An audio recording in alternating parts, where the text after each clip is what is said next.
3, 2, 1.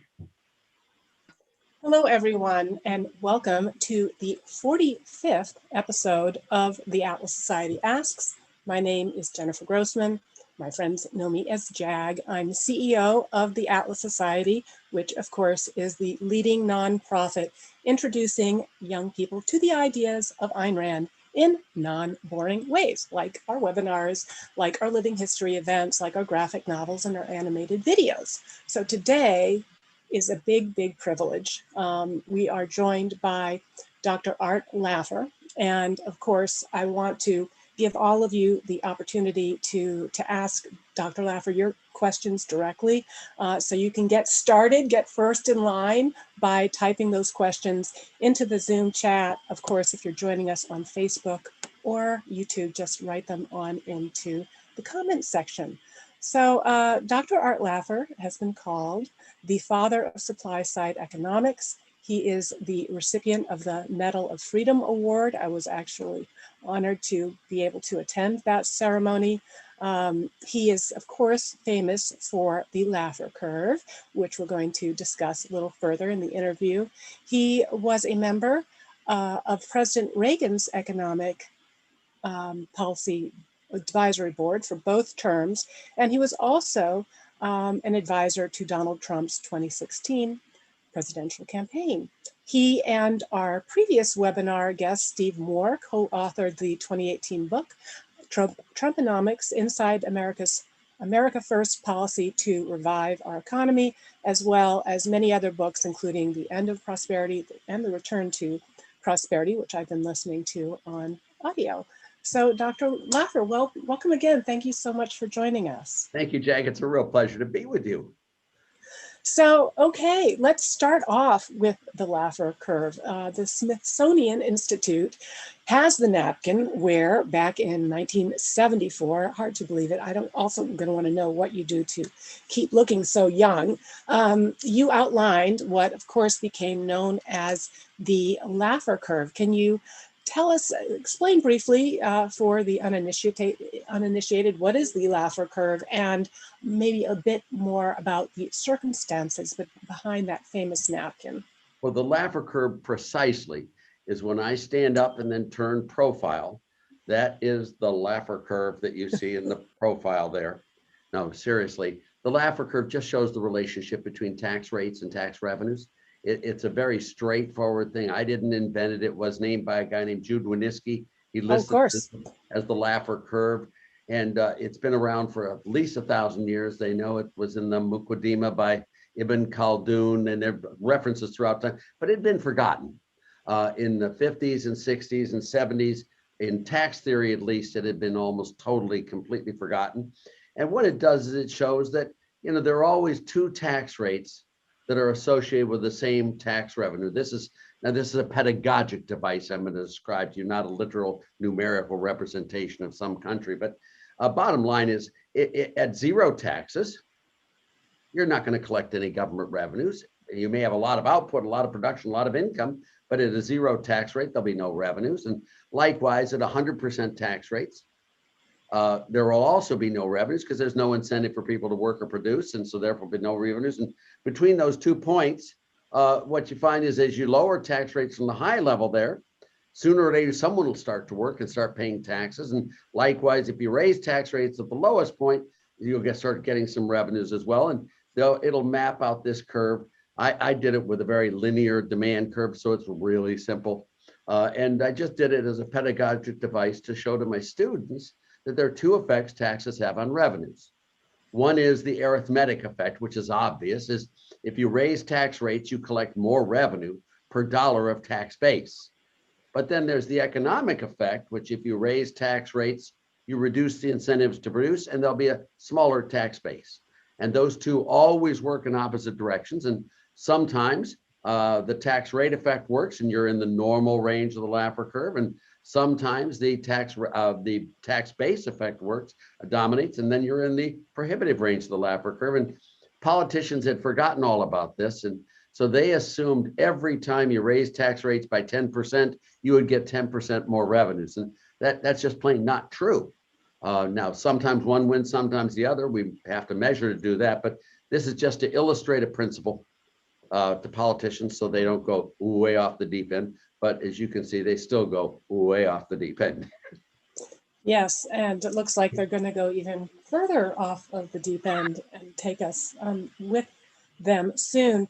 You'd mentioned Jude Winniski, and this upcoming interview re-inspired me to go back and reread Jude's book, The Way the World Works, which I was delighted to see you called one of the greatest, if not the greatest book on economics ever written. And I had first read it at the time when I was the senior writer for the National Commission on Economic Growth and Tax Reform. And I had the opportunity to write their final report. And my biggest takeaway from that experience was this chart, which we included, which showed the fluctuation of the top marginal tax rate throughout the decades, and then also matched that against the level of revenues as a percentage of GDP.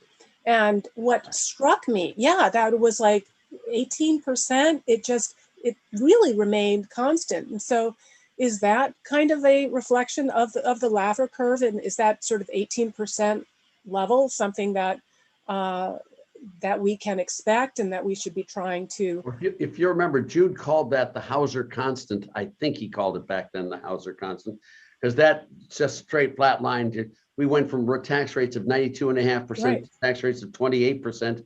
And yet still, it's always 18% or 19, whatever it is there. It's very flat. Yeah, that's an illustration of it. I mean, that's an illustration of the two effects. And if you got into that illustration now, if you did a time series analysis of that curve and tax rates, you would find that the Laffer curve was alive and well throughout the whole period there.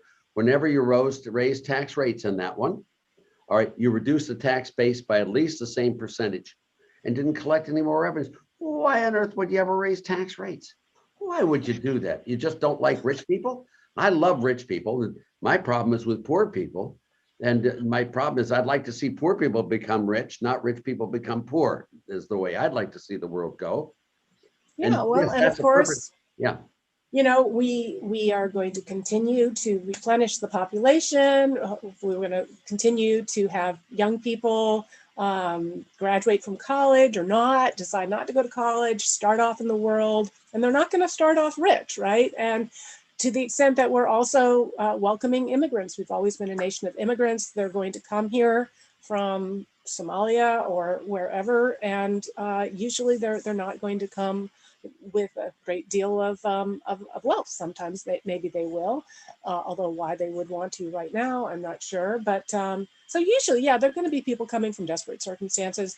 They are not starting out with large wealth, and as long as that is always part of the equation, I think these kind of comparisons of inequality are really not taking into account. It's not sort of a institutional fundamental poverty level. There's so much mobility, as you have rightly pointed out. But getting back to this, I've been looking at this data.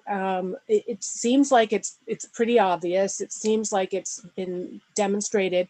So yeah, getting back to your question, why would, if all you wanted to do, if you didn't really care about economic growth, you just wanted more revenues for government, you just wanted to spend more, wouldn't you want to have 18% of a larger, you'd get more revenues that way. So where's the disconnect? Are they looking at different data than we are? Or is it really, as I think we might argue at the Atlas Society, that it is a desire for the unearned, it is evasion, and it is envy?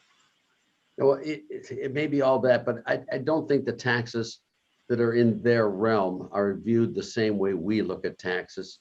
There are three, there are three things you sort of talk about taxes and redistribution. You talk about it with regard to revenues. You talk about taxes with regard to punishing people. And I think those are the three sort of ways we tax cigarettes now. And why do we tax cigarettes? Why do we tax speeders? Why do we tax people who drink alcohol? We don't do it. We do it to get them to stop smoking, to stop drinking, and to stop speeding. And that's why we do it. Now, in the same breath, why then do we tax people who earn incomes? Why do we tax people who employ other people? Why do we tax businesses that make great products at low cost and make lots of profits? Now, we don't tax them to get them to stop earning income. We don't tax them to stop employing other people. We surely don't tax them to stop making wonderful products at low cost and all of that. But just because we use a different logic in why we tax doesn't mean that the same consequences don't occur, Jag. They do. And so when you tax people who earn income, don't be surprised if people earn less income. When you pay people who are unemployed or who are low income people, don't be surprised if that also discourages employment. So taxing people who work and paying people who don't work is not a good path to provide prosperity for the society. It's just not. Yeah, and not necessarily a good path to provide revenues either. I was revisiting what you wrote in Return to Prosperity, which I think you wrote in the Obama years, in which you talked about the estate tax and that that it brings in, maybe 1% of tax revenues. It's clearly in the Laffer Curve region. It's just terrible. Unless you catch some guy on an off day and like John Kennedy flying up to his sister's wedding, his cousin's wedding up in Massachusetts, and the plane crashed, very young with his wife, both of them dead. Then the estate tax nailed them. I mean, really nailed them. But most people who plan, who are wealthy, plan, and they don't get their money. I mean, it's just a huge expense that probably doesn't even cover the expense of trying to collect it and the costs that it is to them. It's just a ridiculous tax. I mean, you can earn your income, you can pay your taxes fair and square. You can take that money and go to Vegas. You can gamble, you can drink, you can smoke, you can carouse, you can do all that. And that's fine as far as the federal government's concerned. Go for it. It's your money. But if you want to give that money to your kids, you rat, how dare you do that? I mean, that's the only reason I work. I'm 81 years old, Jennifer, and the only reason I work is I've got 6 kids, 13 grandchildren, 4 great-grandchildren, and you may have kids, your friends may have kids, all of that, and they're maybe wonderful kids, but I don't want to work for them. I want to work for my grandkids, and I want to work for my great-grandkids and well, not so much my kids anymore, but I'm just joking. But that's the incentive there. And when you talk about redistribution, I mean, I look at these guys, Saez and Piketty and Sancheva, and these others, and Zuckman, and you see all that crowd of redistributions. It's such silliness because, whenever you raise that highest rate, I've got a book coming out with Brian Dimitrovic, and whenever you raise tax rates, if you look back at when taxes were high, what you find happening is that the distribution of income doesn't get better. All they do is hide their income. And all that happens is the poor are just hammered. I mean, they started the big high tax rates in 1932. The highest rate was raised from 25% to 63%. Is that a good enough raise for you? They really want to get, then they raised up to 79%. By the time we got to the end of the war in 1945, the highest rate was 94%. Now, what do you think happened to the poor, the minorities, the disenfranchised? Everyone. It ruined everyone's lives. It was the worst period in human history, and that they want to go back to because they think that's when incomes were equal. Well, what you know is that when you do those taxes, if incomes were equal, it'd be equal at 0. So everyone suffered equally. No, that's not what we want. Yeah. So talking about going to Vegas and all of the things that one does in Vegas, in one of your books, the Handbook of Tobacco Taxation, you wrote that tobacco policies should be levied, the taxes should be levied locally, not nationally, not internationally. And apparently the World Health Organization has a goal of worldwide 70% excise taxes on tobacco. And of course, our confidence in the World Health Organization has been a bit shaken over the years with the handling of the pandemic and the policies that they want us to follow again at these larger national or even international levels. Why is it important for us to be trying to locate taxes and the regulations even at the most local level. You know, the tobacco taxation book is one of the fun ones I've ever had. I'm not a smoker. I'm not a big fan of combustible tobacco products. I don't like lung cancer. I think there are a lot of very associated diseases with it there. So when they asked me to do the book, I would, whoa, but they gave me full authority. You know, why I would do such a book is very obvious. I mean, there is no product on earth that has, in every different form, shape, way, country, everything. They've tried everything with regard to tobacco taxation. I mean, they tax cigarettes per unit in Poland. So they got 6-foot cigarettes with little dotted lines where you could cut the cigarette, you know, and smuggling in Ireland. They raised the taxes in Ireland, smuggling, the revenues went way down dramatically, and everyone still kept on smoking the same amount, although it was all contraband, illegal. So, you know, this is just great. They had the one there that they did smoking to cigarette tobacco, but not cigar tobacco. So they packed cigarette tobacco in cigars. And so they'd slice them open. I mean, it's the miraculous wonders of the human ingenuity that just is amazing. You know, they did it by states. You can see it all the way, and it's just great stuff. So that's why I did that. But it really illustrates all the principles, all of them really clearly. It's just beautiful, beautiful stuff. And you know, and the one I'm going to mention to you here, and I hope your friends who are on the line understand, but they have a product. Philip Morris International has a product coming out, not coming out, it's been out for 9 years now. It's called iQuotes. It's called a heat stick. Now, it's a warm tobacco product, not a combustible product. So therefore, the carcinogens are really low. Now, it delivers the flavor and the nicotine. Someone should go there and look at the Science and PMI website over there in Lausanne, Switzerland, and look at this thing. 25% of all of Japan have shifted to now a non-combustible warmed tobacco product, getting the nicotine, getting the flavor, but not the carcinogens.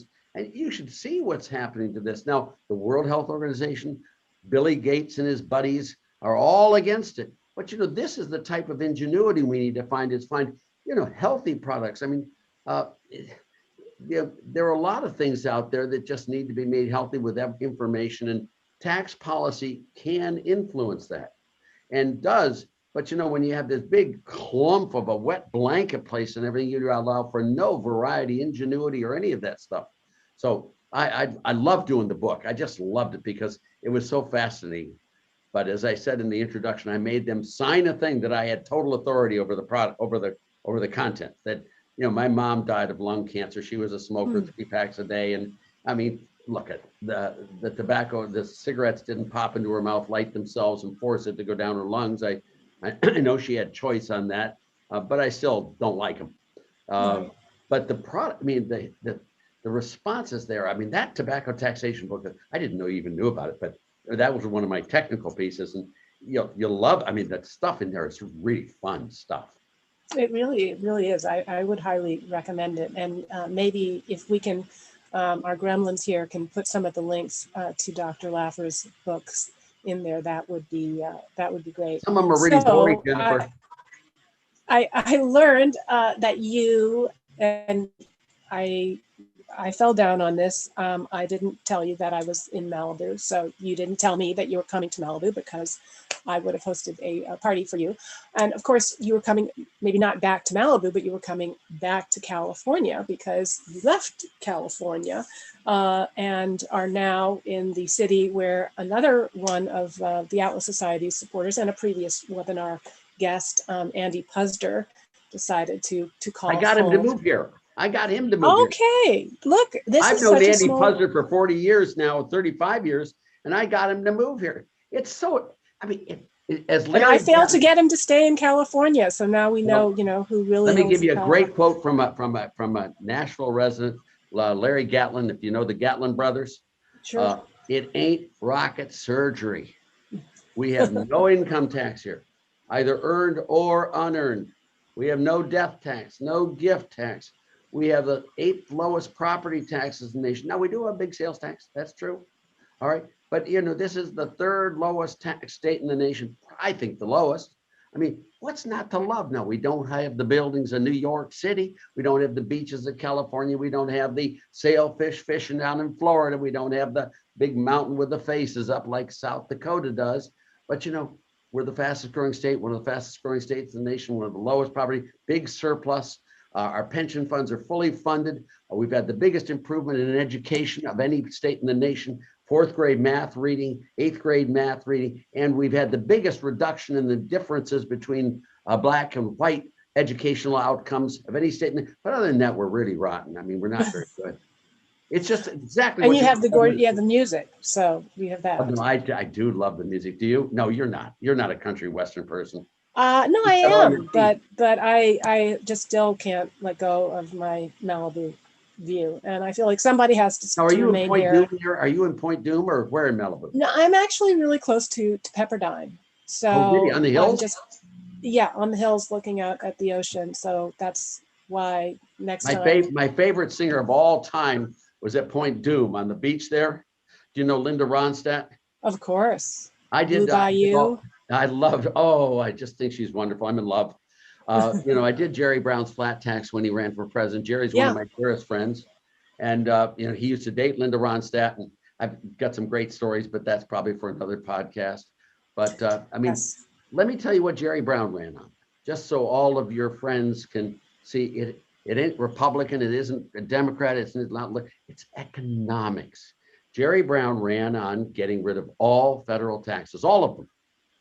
All right. Well, one exception. He kept the sin taxes. And the reason we have sin taxes is not so much to raise revenues as it is to change behavior. I jokingly say we Americans don't like drunk people smoking while we shoot each other.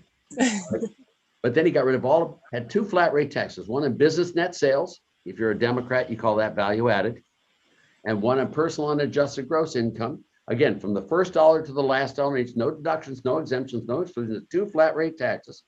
If you did that static revenue neutrality, now this replaces all of them: income tax, capital gains tax, the death tax, the payroll tax, both employer and employee, Medicare, Medicaid taxes, excise taxes, tariffs. It gets rid of everything. If you did that, you could have a tax of 11.8% on each of those, would replace all federal, all of them, including the gas tax and all that stuff. I mean, what's not to love? So he raised it 1%. He went to 13%. We went from 8th in the race in the Democratic primary in 1992. We went from 8th in the race, Jag, to a 2nd in the race. We had that blue-eyed fella from Hope, Arkansas, in our crosshairs. We had that guy. We just won the primary in Oregon, and we just won the primary in Connecticut. We're coming to New York and California, and we had him dead to rights. The polls were closing. We were just going to smash him. And then Jerry announces Jesse Jackson is his running mate, and somehow that didn't work out well in New York or California. But bottom line, we still got the 2nd largest number of delegates in the Democratic primary in 1992. I mean, everyone loves good economics. Everyone does, except for the politicians, because then they don't get to control you. And yet, with Clinton winning, that wasn't something that you were that distraught over. I mean, as you mentioned before, you are not a partisan, not Republican, not Democrat. You've never been someone. But you can't vote for George Herbert Walker Bush after he raised taxes after Reagan. I mean, come on. Well, I voted for Clinton. I worked for him, so Well, that doesn't mean you have to. I didn't have to. That was before my time when he reneged on Peggy Noonan's beautiful line. And that was I was the guy in the TV thing that night in the convention. Read my lips.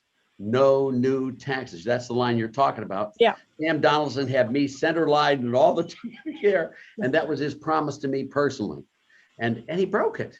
And look, I can understand politicians. I never thought of them as the straightest shooters in the world. But when you do something like that, I mean, that's just a little hypocritical, no?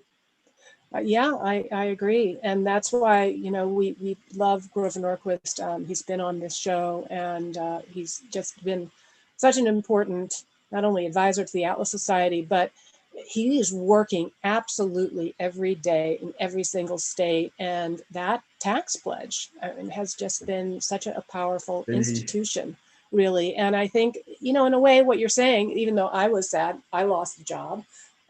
But you've got another job, much better. You're the executive director of the Atlas Society. Yes, and I actually went on from that job working at the White House to working for Ted Forstmann, and that's how I met. Teddy Forst is my classmate at Yale. He's I'm an owner, part owner of some of his companies, of a bunch of his companies. I see and talk to him all the time. I knew all three Forstmann brothers. Yeah. And they were great, just super. I mean, what more could you want? I mean, you've got a great job. That's true. All right. So, I understand somebody went back on the most important pledge, and that, but he thought it was wrong to have made the pledge. The problem with him is he thought that the mistake he made was he made a pledge, rather than the mistake was he didn't keep his pledge. That's the problem. Nancy Reagan, Michael told me this story. She came down and, she said, "Oh, did all of you hear the news?" Michael said that George Bush just raised taxes. I mean, did you hear that? And she just, Nancy goes, "He's our Carter." Yeah. I mean, there's nothing worse than one of the dead. Well, they're all dead now. I mean, come on. Someday you'll hear this quote from a Atlas Society video archive, and we'll all be dead, but it'll still be funny. Yes, I agree. As I mentioned, rereading your Return to Prosperity and listening to your very compelling argument about against tariffs. I mean, even against not supporting tariffs against people whose policies we find very objectionable, that we want to pressure them, that you're saying, tariffs aren't the way to go. Trade is the way to go.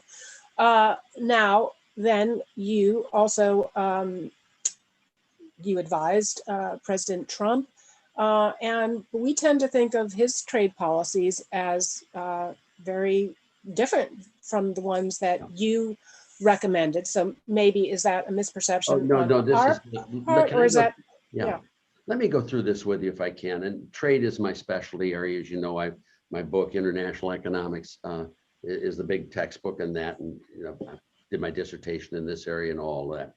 Let me, if I can, say that trade is one of the most complicated, arcane, mathematical fields in economics by far, and it's very nuanced. For example, no one wants to trade nuclear weapons with North Korea.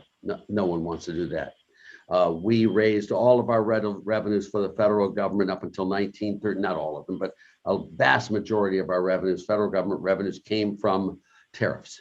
That's a perfectly legitimate use of tariffs there. What you don't want to do is use tariffs for trade policies to protect industries. Now, what Donald Trump did with his tariffs, and I don't know if you want 2 minutes of how he explained it to me. Yes, please. Let me give you how he explained it. He called me right at the beginning, and he called me. I talked to him a lot, but he said, "Look, Art, I'm a free trader," and I told him I've known him for a long time. I said, I know that. I know you are a free trader. He said, yeah. And I said, anyone who runs an international company the way you have, the Trump Industries, all the hotels, et cetera, has to be a free trader. I know of no CEO of a major international company that's not a free trader. I mean, just they are. They always want to find the cheapest places to source their supplies, the most expensive places to sell their products, and that's how they make it. And governments just screw that up and they make it bad. I know that, and I told him that's very, very true. And plus, I said, anyone who's imported 2 foreign wives has to be a free trader. That was a joke. He did not laugh. That's a good one. He did not laugh, though. But I said, yeah, free trader. He said, but let me just tell you, the problem I have is, how do I explain to them that their tariffs hurt them and us? Of the big countries, Arthur, we are the freest trade country of the big ones. Now there's Isle of Man and Jersey, Guernsey, and Sark, and whatever these are, who are more free trade, but we're the freest trade. And Japan and these other countries use protectionism all the time. He said to sell a car that's road ready here in the US to sell it in Japan so it can be driven on Japanese roads would cost about $50,000 to get around non-tariff barriers. It's just awful. They manipulate currency. They do all this. And how do I get to them to get them to negotiate freer trade? And you know, he was making sense. He said, look, the only thing they care about is their exports here. So I'm going to threaten the bejabbers out of them.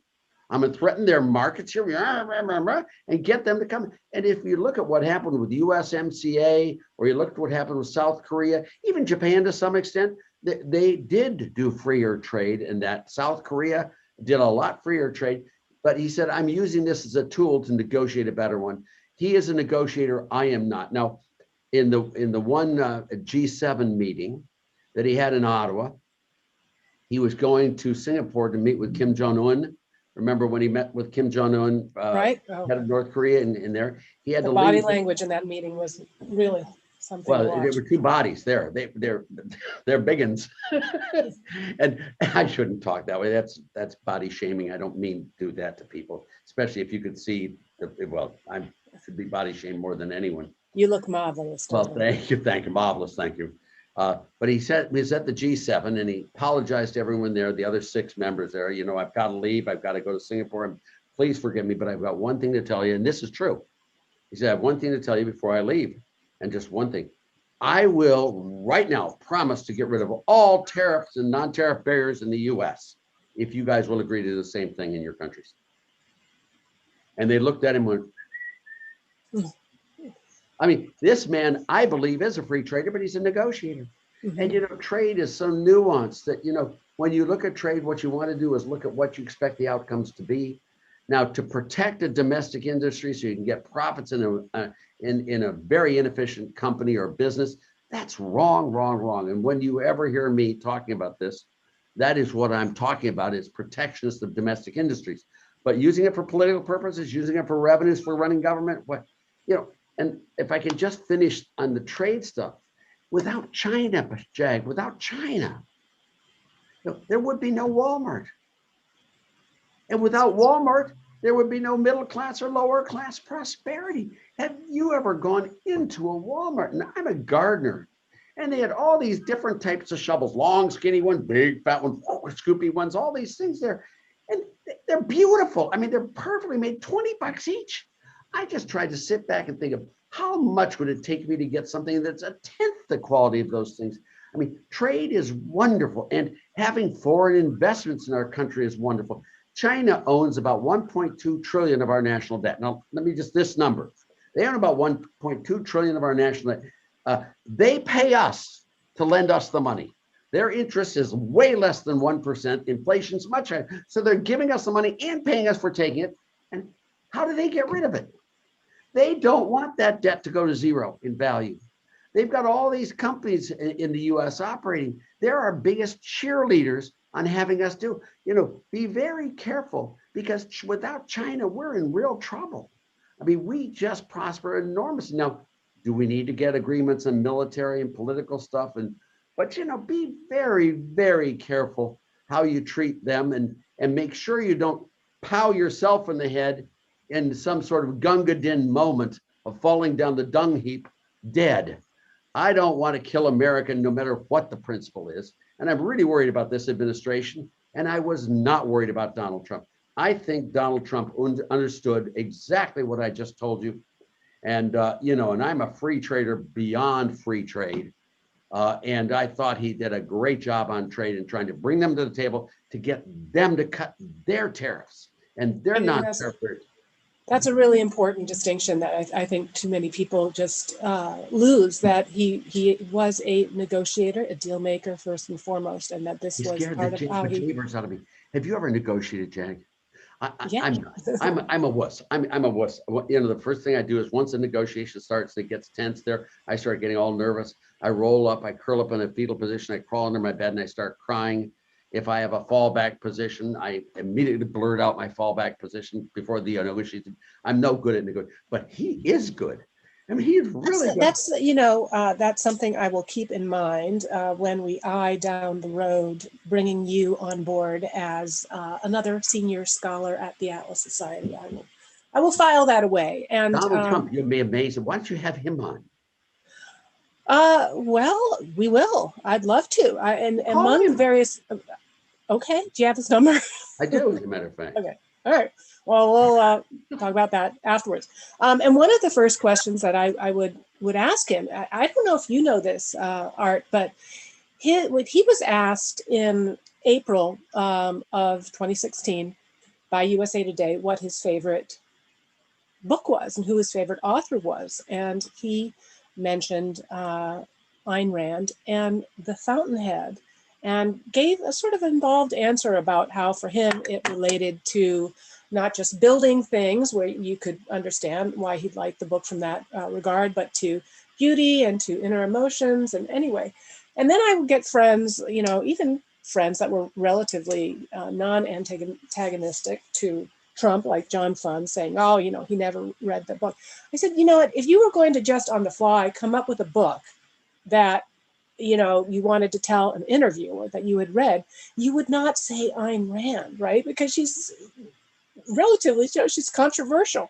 But I bring that up because we have, speaking of senior scholars, and I want to get to these questions, our senior scholar, Richard Salzman, who we actually had reunited, he and I, at your ceremony, at the one that Steve Forbes had hosted across from the White House. So Richard Salzman has a question for you, and that is, have you, Dr. Laffer, ever thought about the rather close relationship between Ayn Rand's theme in Atlas Shrugged, shrugging, and the prohibitive range of your tax curve? In short, the top producers will shirk it or quit if you punish them. Yeah, it's all the same principle of incentives. I mean, economics is all about incentives. And there are two types of incentive. If I can go the 30,000 foot pace, there are two types of incentives. They're positive incentives and they're negative incentives. By way of illustration, if you feed a dog, you know exactly where the dog will be at feeding time, right where you put the bowl, okay? Positive incentives tell you what to do. Then there are the other incentives, the negative incentives. If you beat a dog, you know where the dog won't be. It won't be where you gave it the beating, but you have no idea where it's going to go to. It's going to take off like mad. Negative incentives tell you what not to do. Do not put your hand on the hot stove. The hot stove doesn't care where your hand is, just not on it. So negative incentives tell you what not to do, and positive incentives tell you what to do. Now, the government can influence these incentives dramatically. For if you tax something, people don't like that, and they avoid taxes. Now, the thing is, you don't know how they avoid taxes. Taxes are a negative incentive. They'll cause people to evade, avoid, otherwise not report taxable income, move to different jurisdictions, or just go out of work. But you don't know how. Positive incentives tell you what to do. Now, what Ayn Rand does, I think, beautifully, although she's wordy. She got a lot of words in those books. They were real big fat things. And I'm just an old mathematician. But she describes these incentives so beautifully. The one I loved most of all was Harrison Bergeron. What's his name? What Harrison Bergeron? Yeah, it was a play. I think it was also made into a movie about putting disincentives on the abler, the people, right? Yeah, and I'm an older person. What? Yeah, it's Kurt Vonnegut. It's Kurt Vonnegut. And there we had to put little neodynes in your brain to stop you from being smart. Right. Had to figure you if you're pretty, short in your legs, chop your knees off and put a little blend in there, make it shorter. Stuff. I mean, it's just a beautiful, beautiful story about the whole thing. And that is Ayn Rand. And it's the pathos, it's the human spirit, and it's the love that you. I mean, yeah. How could you not? I mean, her love stories, I think, also the romance, the glamour, the sex appeal. All right, I'm going to get in big trouble if I don't get to some of these questions, because we've got a ton of record registrations on both YouTube and Facebook, and I don't even have a computer. I don't do email, and I have a flip phone. You don't have to have a computer. I don't even know what YouTube or Facebook is, but go ahead. All right. Jim wants to know, do you think we will see the 70s style inflation with the massive dump of money and tax hikes by the government? So far, I do not see any of that happening, nor do I really understand fully the logic. This is a different world than the 1970s. When I wrote that piece in the journal, The Very Bitter Fruits of Devaluation, I said we'd have double-digit inflation. I got Samuelson and Friedman and all of them told me I was way wrong. I didn't understand economics, and we did. You know, when you have those types of things, but the mass dump of money today is a very different money than we had in ancient times, where you would have had inflation. If there had been a quadrupling of the gold supply, believe me, you would have had inflation just like Spain did in the 17th century. I mean, you would have had exactly that. But what's happened this time is the huge increase in the monetary base is the Fed issues liabilities, $4 trillion worth of liabilities, deposits held at the Fed, and pays a 30 basis points interest. And then they buy government bonds from the banks, 4 trillion worth, that yield 30% interest. So I don't really understand how issuing 4 trillion in debt and taking on 4 trillion in assets, that both of them which are yield the same amount, has any effect on anything. Now, if you ask me what does cause inflation, I'm going to be honest with you, I really don't know. I don't know, but I do not feel any sense that this should be the cause of it, because we don't really have money in the old-timey sense. We have now cryptocurrencies that come in and replace gold. So even gold prices are falling, which is falling gold prices is not a harbinger of inflation. Falling or very, very low interest rates is not a forecaster of high inflation. It's not, we don't have any of those inflation warnings coming here. So my guess is I wouldn't be surprised if we had inflation, but I have no reason to expect it's coming right now because there's just no sign of it. That fair? Encouraging. Yeah, no, it's encouraging. All right. This is a slightly technical question, but I think you will get the gist of it. And it's the first one that was submitted, so must be asked, and also from a donor, Jeffrey Kiviat. He is writing that he recently heard you, Dr. Laffer, make a point that we shouldn't compare a stock, the national debt, with a flow. The current year's GDP, you said we should compare GDP to another flow, the yearly interest of the debt, and whether you could elaborate, this is explain old, to me what that means. This is old-timey business one. You never compare a balance sheet item with an income statement item, and you never compare an income statement item with a balance sheet item. You compare flows with flows, that's income statement, and you compare stocks with stocks, that's a balance sheet. And when you look at the US federal government, it's no different. If you want to do it, you should never look at debt to GDP, because GDP is a flow and debt is a stock. If you look at that number, our debt's gone from 82.5% of GDP in 2017 or 18 or whatever it was, now to 115% of GDP. Oh my God, I want to jump off a cliff. But if you look at US debt to wealth, I don't know what the number is, but it's something like 16 or 17%. It's high and it's going up, and it's clearly not good, but it's not jumping off the edge of the cliff. Now, the one that's shocking is if you look at a debt service, which is the interest we have to pay on the debt, and compare it to GDP, it's half the level it was in 1981 when coming right out of the hyperinflation there. Now, admittedly, interest rates are lower, but then don't you borrow more money at low interest rates? Debt is not the problem we have. The problem we have is redistribution. Can I spend a second on this with you? Yes, please. Because it's just so, but it's so, and don't understand it. Redistribution occurs when you take from someone who has a little bit more and you give to someone who has a little bit less. You with me? Yep. You take from someone who has more and you give to someone who has less, and that's called redistribution. Now, by taking from someone who has a little bit more, you reduce their incentives to produce, and they will produce a little bit less because you took a little bit more from them who made more. You with me? Yep. Now, by giving to someone who has a little bit less, you provide that person with an alternative source of income other than working. And so that person too will produce a little bit less. This is just math, but I'm trying to do it in fun, intuitive terms. You follow me? Completely. The theorem is really clear. No exceptions, it's a theorem. Whenever you redistribute income, you always reduce total income, period. That's math. And there's no exception. You can be liberal, you can tall, short, fat, anything you want to be, old or young. It's a theorem. Now, the lemma from this theorem is beautiful too. The more you redistribute, the greater will be the loss in total income. You follow me? Mm-hmm. That's the first one is whenever you redistribute, you lose total income. The lemma is the more you redistribute, the greater will be your loss in total income. And the limit function of this theorem is beautiful as well.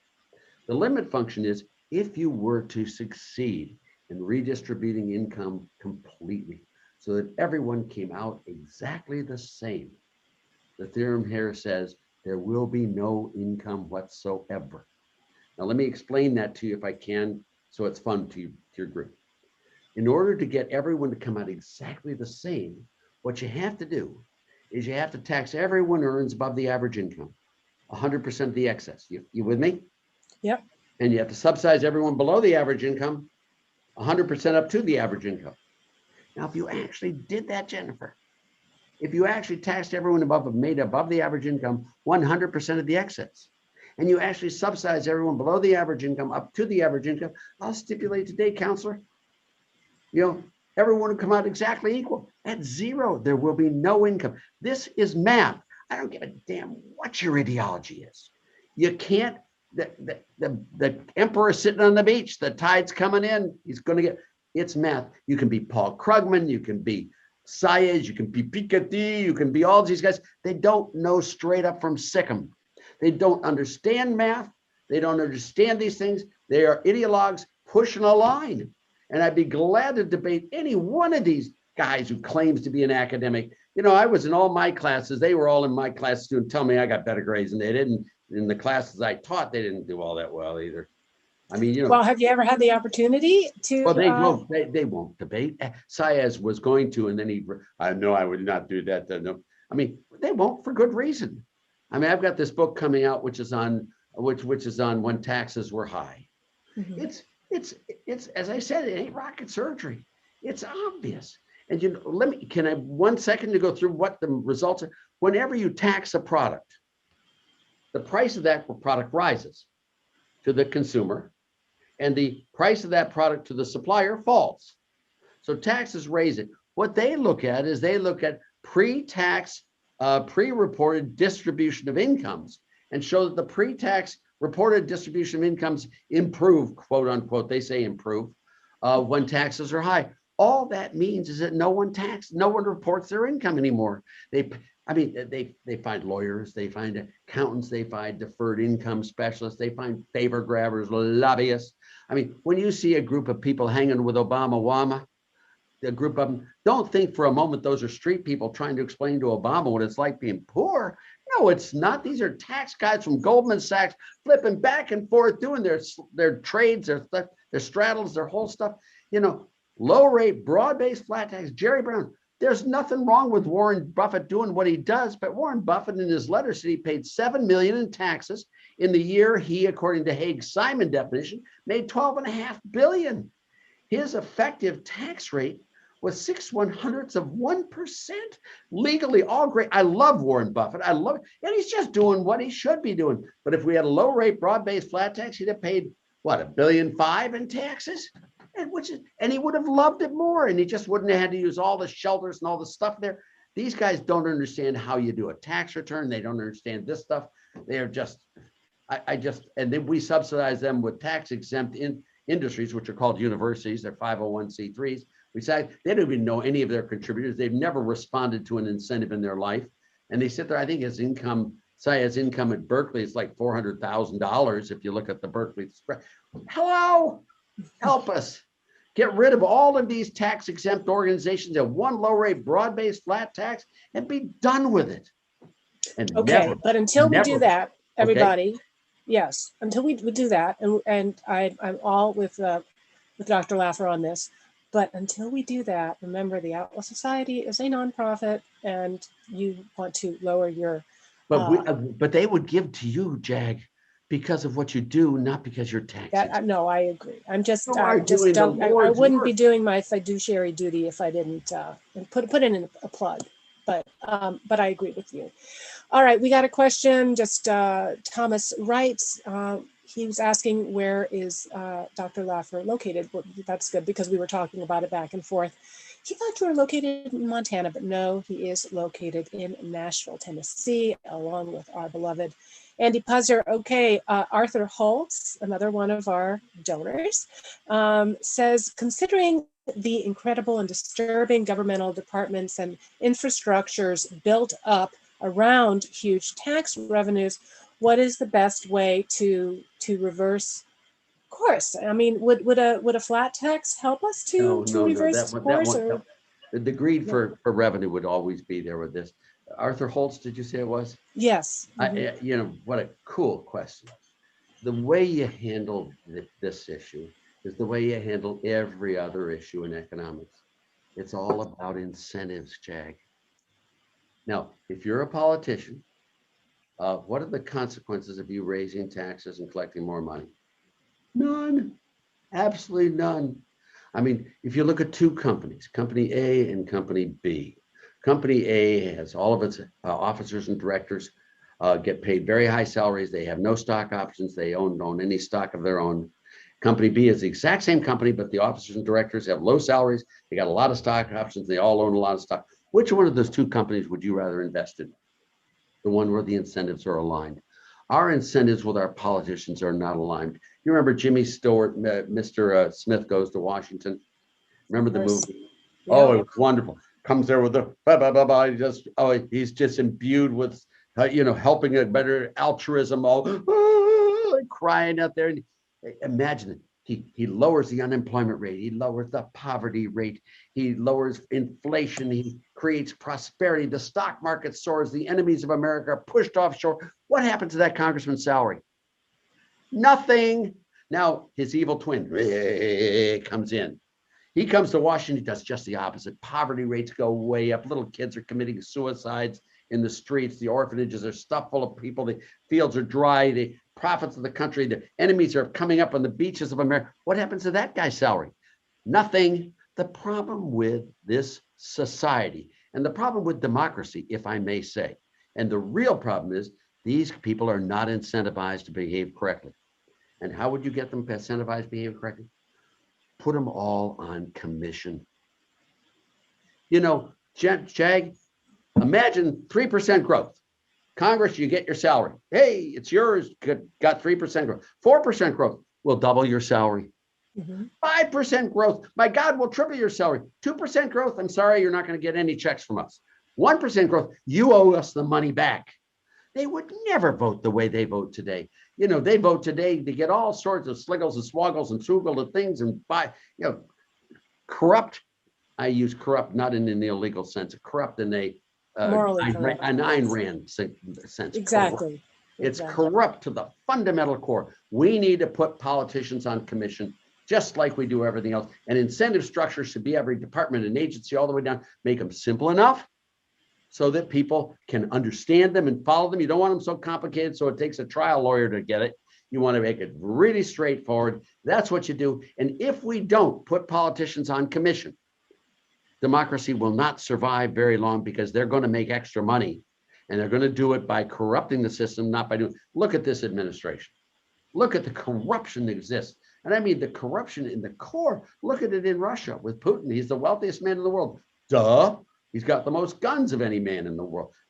We don't want that. You tell your society the key thing we need to do is put politicians at every level on commission. And then you will find the society and democracy really working. There's nothing wrong with shareholders voting a CEO out of office, but the CEO should be incentivized to do well. Do you understand that? No, but that's really something that no economist is talking about. None of your friends, none of them on your shows here have ever talked about that. That's the only thing that's really it's revolutionary. But it's all the way down to the core. Teachers who teach well should be paid more than teachers who don't teach well. School administrators whose bottom line dedication to excellence is demonstrated by the performance of their students should be paid more than those who don't. Students who do well should get grants that those don't. Just imagine you took the SAT scores, or what they call ACT now, or whatever they are, these things. All right, people in the top 5% of the SAT scores, give them $15,000 tax-free, no questions asked. People in the second 5%, give them $7,500, no questions asked. None. Just, there's the check. Can you imagine what would happen? You come home and, hey, Dad, I just missed the top 5% by one guy. Get in here, son. What? You had grandma sitting there tutoring the little guys all week long. You would spend fortunes developing an education. I don't give a damn if it's public school, private school, grammar tutorials, homeschool, any of that. What matters is excellence, and reward excellence, and let the competitive marketplace take it over. That's what you got to do in education. You got to do that in politics. You got to do it in everything. And all of your people that you have on this stuff, that's the answer. And that's what the Atlas Society of all people on earth should be espousing. Is this, I mean, I talked to you about my dream of a low rate, broad-based flat tax to provide the least incentives to evade, avoid, or otherwise not report taxable income, the least places to which you stick your income. But the bottom line is you need uncorruptible politicians. And the only way you get them to be non-corruptible is pay them if they do well a lot. Is your next book gonna have a lot on this topic, or I which did of the this books? back in the 1970s and 80s, you know, and it never gets traction. I mean, but all right, well, we're going to see if we can change this. We're running out of time. This is totally flown by. I'm 81 and I'm running out of time too, Jag. Yeah, okay. That's we have to change that too. You don't feel sorry for me. I Don't I look like a victim? No, not at all. And you do not look 81. You hardly look 41, and that's always been the case. I want to get a couple more questions in, including from our senior scholar, Richard Salzman, who says he agrees that tax rates matter, but isn't the real burden on the economy government spending, no matter how financed? If so, shouldn't that be the focus of supply-siders? Or say, given a choice between tax finance and debt finance, is the latter better because it is voluntary and less confiscatory? Richard's got the two best questions. I mean, they really are. This is for he's awesome. He is awesome. I mean, this question is perfect. And forgive me, Richard, I'll try to answer it the way. Yeah, three things are important in policy. One is how you collect your taxes matters. That's why I want a low rate, broad-based, flat tax, where I think it does. All taxes are bad. Some are worse than others. What you want to do is collect your taxes in such a way that it does the least damage per dollar of revenue raised. With me? The second thing is government spending matters. You want to spend in the most beneficial programs that you possibly can, and go down the list there with the money that they have. So how you tax matters, how you spend also matters. And then the final thing is how much you tax and spend is when the last dollar of taxes collected does a less damage than the last dollar you spend, you stop already. You know, government can be too small and government can be too large. There is a very appropriate role for government in society, but that government should not go beyond that role. It's like everything else. And, you know, how you collect your money matters, how you spend your money matters, and how much total you spend and collect. Milton Friedman was totally correct when he said government spending is taxation. He's right. Government doesn't create resources. Government redistributes resources. And for every dollar they give to someone, they have to take from someone else. What you want to make sure is that it's done in the right range. And when it hits the level, you stop. And Richard, thank you for that question. And you gave my philosophy on that. I am not anti-government. I'm not pro-government. I think there's a role for government, just like there's a role for electricity. That's like the role for cars, like any other product in society. And if too much of it's there, it'll hurt you. If too little of it's there, it'll hurt you too. Agree. And Ayn Rand was not an anarchist by any stretch of the imagination. She believed that government had a role with defending our borders, with defending us against criminals, with courts to adjudicate differences. Yeah, so we do need to fund those legitimate functions, but hopefully in a way that once you give a person power in government, they have that power and they will then use it for nefarious reasons. They will be at the altar of Nosferatu unless you put them on incentives. And believe me when I tell you that they've got to pay a penalty when they spend your money if they don't spend it well.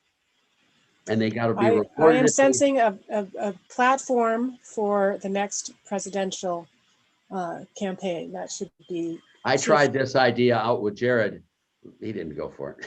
Well, he thought it was kooky and maybe weird. You need to take it up with the big guy. So Oh, I do. think it's, I did. well, we'll see. We'll see. And Well, Ronald anyway, Reagan everyone. Ronald Reagan loved it. Ronald Reagan loved it.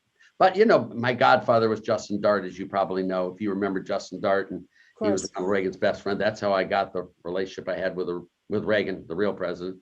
You know, I tell everyone he had all the economists in the U.S. on the stage, and he said, "I'll take the little short fat one over there." But the truth of the matter is, it's not true. That's not how it happened. It's my godfather was his best friend. It's nothing's better than having privilege. I love it. I just love it. And those relationships They matter a lot. They do. They really do. And so that's part of our message to the young people, to take advantage of all of the resources that we have at the Atlas Society, to join our book club, to join our social hours, to become an Atlas advocate, to come to our gala. It's not just about learning, which we are today, but also about forming those relationships that are, you just can't imagine today how much of a benefit that they will be in years to come. So anyway, for those of you who joined us today on YouTube, Facebook, Zoom, thank you. Thank you to all of the great questions from Professor Salzman, from all of the donors, existing donors, future donors. If you enjoyed this work, please consider making a donation to the Atlas Society. And most of all, thank you, Dr. Laffer. This was really something I've been looking forward to for a very, very long time. You exceeded all expectations, and my expectations were high. And I look forward to hosting you in Malibu, coming to visit you soon in Nashville. Thank you, Jag. It's been really fun with all of you guys. Thanks. All right, everybody, come back next week. We're going to have Tim Draper, the great venture capitalist and Bitcoin proponent, joining us. So we'll see you next week. Thanks, everyone. Bye.